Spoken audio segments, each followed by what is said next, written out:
I'm sitting here with Damian Hill to discuss the debut of his album, which was released on October 27th. And it's called Within Me, the Damian Hill Experience. And so basically I'm here to get to know a little bit more about Damian and share with you what we can learn and introduce him to the world. So, tell me, who is Damian Hill? Well, actually, I'm a native of Huntsville, Texas, first and foremost. Huntsville, Texas, I gotta represent. So, I grew up very rough. It was very hard as a teenager. It was just very hard, and didn't know how, what meals we were gonna have from here and there.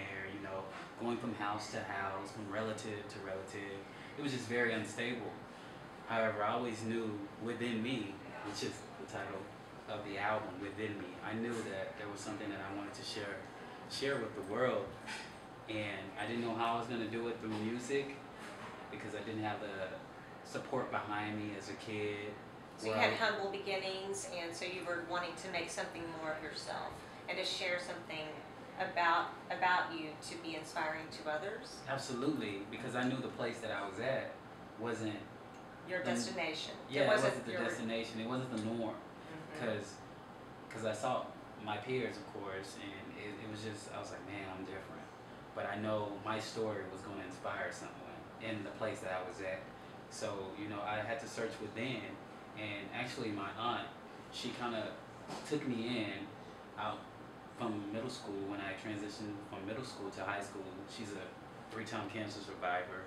And she took me in under her roof, and it just changed. I just seen a different light.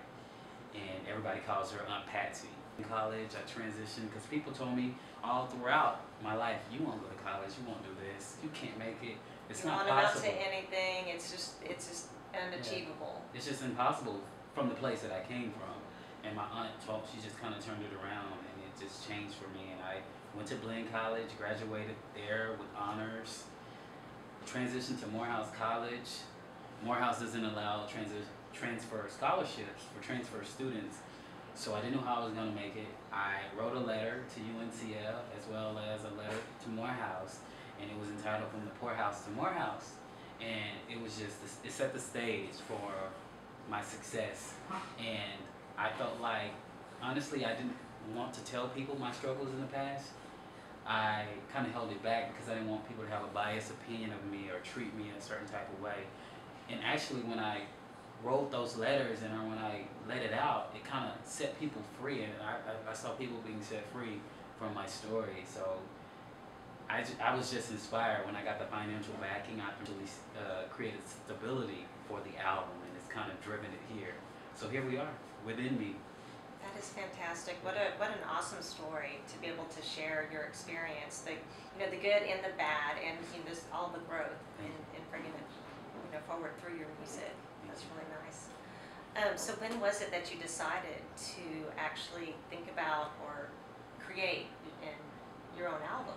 It came to light when I was at Morehouse. I was a member of the Morehouse College Glee Club. And Dr. David Morrow, who is the president of the organization, he would kind of mentor me behind the scenes, and he showed me, this is what I really want to do. So after college, I said, okay, I have the money now, I've been writing, so let's put it on paper and let's get in the studio, and here we are. October 27th is when it was released, and here we are today. That is great. So, tell me who's in your playlist. Everyone wants to know. My playlist, of course, is an exemplification of my wanting to reach a broad network, a plethora of people. I have gospel music, I have classic R&B, and some of my gospel artists, of course, Leandria Johnson, I have Stevie Wonder, Donny Hathaway, which is one of my all-time favorites, and I kind of get a lot of my vocal